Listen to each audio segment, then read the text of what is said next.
वहीं रामगढ़ में वज्रगृह को सील कर दिया गया है। वहां ईवीएम की सुरक्षा में सभी राजनीतिक दल लगे हुए हैं। ईवीएम सुरक्षा का जायजा लेने के साथ साथ राजनीतिक दलों से बात की हमारे सहयोगी अमित सिन्हा ने। मतगणना में अब कुछ ही घंटे शेष रह गए और अभी हम खड़े हैं रामगढ़ के वज्रगिनी यानी कि मतगणना केंद्र में, जो कि रामगढ़ कॉलेज को बनाया गया। और आप देख सकते हैं, मैं कैमरामैन से कहूंगा कि आप दिखाएं कि किस तरह की सुरक्षा की पुख्ता इंतजाम यहाँ पे किए गए हैं। एक परिंदा भी पर नहीं मार सकता। सीआरपीएफ के जवान यहाँ पूरी तरह मुस्तैद है कि किसी भी तरह से कोई अप्रिय घटना ना घटे, कोई भी परिंदा तक पर न मारे।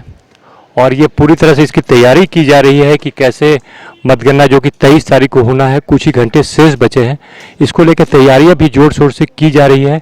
यहाँ पे मैं बता दूं कि लगभग दो विधानसभा क्षेत्र का यहाँ मतगणना होगा, जिसमें कि 3 दर्जन लगभग 3 दर्जन प्रत्याशियों का भाग्य यहाँ ईवीएम में कैद है। ईवीएम यहाँ पे वज्रगृह में रखा गया है और यहाँ पे कई राजनीतिक दल के लोग भी पहरेदारी कर रहे हैं कि उनका जो ईवीएम मशीन है वो किसी तरह का कोई संदेह ना हो, किसी तरह का कोई बात ना हो। इसको लेके कई राजनीतिक दल के लोग भी यहाँ मौजूद हैं, जो कि दिन रात पहरा में लगे हैं। एक राजनीतिक दल के हैं, इनसे हम जानेंगे कि क्या आप कर रहे हैं यहाँ पे। जी, हम लोग आसू पार्टी से हैं। हमारी श्रीमती सुनीता चौधरी जो कि हमारे आसू पार्टी की प्रत्याशी हैं, और हमें पूरा विश्वास है कि जिस प्रकार से रामगढ़ विधानसभा में मतदाताओं ने अपना दिल खोलकर अपना समर्थन श्री चंद्र प्रकाश चौधरी जी के विकास कार्यों को देखते हुए श्रीमती सुनीता चौधरी जी को दिया है। कि हमने बताया कि ये हमारे पीछे कई लोग जो कि राजनीतिक दल के प्रतिनिधि हैं, वो भी दिन रात करके, जैसा कि आप यहाँ पे देख सकते हैं, आग के जो राख यहाँ पे पड़े हुए हैं, मैं कैमरामैन से कहूँगा ये दिखाए कि आग के राख यहाँ पड़े हुए, जो रात में लोग कड़कड़ाती ठंड में आग ताप कर रात बिता रहे हैं और अपने ईवीएम की सुरक्षा में लगे हुए। इनको शक है कि किसी तरह के ईवीएम हैक हो सकता है या कोई गलत कार्य छेड़छाड़ किया जा सकता है ईवीएम के साथ। तो कई राजनीतिक दल के लोग हैं। आप कौन सा दल से? महागठबंधन झारखंड मुक्ति मोर्चा का केंद्रीय सदस्य। तो यहाँ पे आप लोग कब से यहाँ पे बैठे हुए? विगत 12 तारीख से जब इलेक्शन हुआ ईवीएम के साथ में आए हैं और अभी तक यहाँ डटे हुए हैं। और सोना खाना सब कुछ यही है। आप लोग सभी राजनीतिक दल के लोग हैं? तो क्या आप लोग यहीं पे जुटे रहते हैं? जी, जुटे रहते हैं। क्या करते हैं आप? ईवीएम का सुरक्षा के लिए। क्या सुरक्षा करते हैं आप यहाँ पे? सुरक्षा के लिए पुलिस तो तैनात देखते हैं, चूंकि जो माहौल है देश का, कहीं न कहीं कुछ न कुछ ईवीएम में गड़बड़ी लगता है। कहीं कोई बाड़ी तक तो किसी तरह का कुछ करे नहीं, इसलिए हम लोगों ने अपना की नहीं पूरे रामगढ़ विधानसभा की एक गरीब की जो अरमान इसके अंदर बंद है, जो इसमें परिवर्तन का जो लहर का अरमान बंद, उस अरमान की रक्षा के लिए हम लोग बैठे हुए हैं। मैं बता दूं कि अब महज कुछ घंटे ही चुनाव परिणाम में आने बाकी है और इसके साथ स्पष्ट हो जाएगा कि किसने विजयश्री का सेहरा बांधा। कैमरा पर्सन संतु, सहयोगी अयूब, सुमित के साथ मैं अमित सिन्हा, ओंकार अवामी, रामगढ़। दूसरी ओर 23 दिसंबर को झारखंड चुनाव के परिणाम की घोषणा हो जाएगी। उसको लेकर रामगढ़ की जनता क्या सोचती है, एग्जिट पोल के नतीजे से कितनी सहमत है रामगढ़ की जनता, इस पर उनसे बात की हमारे सहयोगी अमित सिन्हा ने। विधानसभा चुनाव संपन्न होते ही सभी प्रत्याशी एवं उनके समर्थक परिणाम की तैयारी में जुट गए और 23 तारीख को मतगणना के साथ कौन प्रत्याशी जीता और किसे हार का सामना करना पड़ा यह तो स्पष्ट हो जाएगा। लेकिन इसको लेकर अटकलों का दौर, चर्चा परिचर्चा का दौर काफी जोर शोर से जारी है।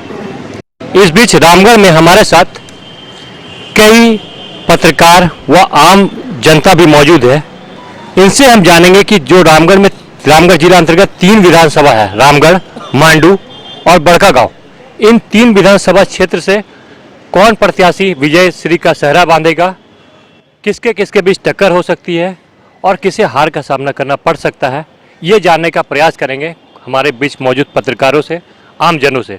सबसे पहले हमारे साथ भुरकुंडा से एक संवाददाता मौजूद है, एक पत्रकार मौजूद है जो कि बड़कागांव विधानसभा अंतर्गत आता है। इनसे जानते हैं कि क्या लगता है बड़कागांव विधानसभा क्षेत्र में किसके किसके बीच टक्कर होगा।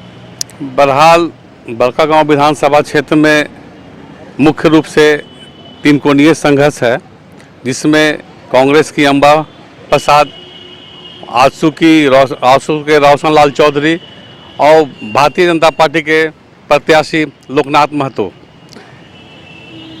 ये कयास लगाया जा रहा है, लोग अपने अपने समर्थक आपस में तो ये चर्चाएं हैं कि सब अपनी अपनी जीत की दावा कर रहे हैं, लेकिन बहरहाल ये निकल के आ रहा है कि मुख्य रूप से आजसू के रोशन लाल चौधरी और कांग्रेस के अंबा प्रसाद के बीच कांटे की संघर्ष है और बीच में भाजपा इसको तिनकोनिया बनाने का प्रयास कर रही है। त्रिकोणीय संघर्ष बता रहे हैं बड़का गांव से एक पत्रकार जो कि हमारे संवाददाता भी है। और भी कुछ पहले बड़का गांव की बात करते हैं तो हम आपसे भी जानना चाहेंगे कि जैसा कि इनका कहना त्रिकोणीय संघर्ष, आप क्या कहना चाहेंगे? जहाँ तक अभी बड़का गांव विधानसभा में चुनाव के बाद चारों तरफ चर्चाएं जोरों पे है त्रिकोणीय संघर्ष को लेकर। अंबा प्रसाद, रोशन लाल चौधरी और लोकनाथ महतो के बीच अब देखा जा रहा है कि अब कौन आगे निकलता है। आप बताइए क्या लग रहा है रामगढ़ विधानसभा में? रामगढ़ विधानसभा में त्रिकोणीय मुकाबला है, बीजेपी, आजसू और कांग्रेस, जिसमें नंबर 1 में ममता देवी को माना जा रहा है, दूसरा नंबर में आजसू का सुनीता चौधरी और तीसरा में कुंटू बाबू जो बीजेपी के प्रत्याशी हैं। जैसा कि रामगढ़ विधानसभा में देखा जा रहा है कि त्रिकोणीय लग रहा है, तो इस हिसाब से अभी कांग्रेस प्रत्याशी ममता देवी को देखा जा रहा है कि वो भी आगे चल रही है। प्रबल रूप से अगर जीत के कहा जाए तो इनका कहना एक पत्रकार का कि कांग्रेस प्रत्याशी ममता देवी आगे चल रही है। क्या लग रहा है रामगढ़ विधानसभा में? रामगढ़ विधानसभा में मुख्य रूप से हमारे हिसाब से त्रिकोणीय तो नहीं, एक तरह से कहा जाए कि दो पक्ष का ही चल रहा है। किन के बीच? एक तो हमारे रामगढ़ विधानसभा से माननीय सुनीता चौधरी जी हैं और एक है कांग्रेस से श्री ममता देवी। तो मुख्य रूप से मुकाबला दोनों को ही बीच है। अब फैसला तो 23 के बाद ही पता चल पाएगा। क्या लगता है कौन यहाँ से विजय श्री का सेहरा बांधेगा? ममता देवी को लगता है क्षेत्र की जनता ने बहुत ममता दिखाया और अपना आशीर्वाद काफ़ी अच्छे रूप से दिया है, लेकिन आजसू का भी काफ़ी बोलबाला है। अब ये देखना रोचक होगा कि कौन 19 और कौन 20 पड़ता है, ये 23 तारीख को हम देखेंगे। मांडू की स्थिति ये है कि दो भाइयों में कांटे की टक्कर है। एक भाई भाजपा से हैं तो एक भाई झामू से हैं और त्रिकोणीय मुकाबला है। किसमें और किसमें? आजसू, भाजपा और झामू में। फिलहाल इस मतगणना को लेकर कौन जीतेगा कौन हारेगा, किसे विजय श्री मिलेगा और किसे का हार का सामना करना पड़ेगा, इसको लेकर अटकलों का बाजार काफी गर्म है। कैमरामैन संतु व सहयोगी सुमित के साथ अमित सिन्हा, ओंकार अवामी, रामगढ़।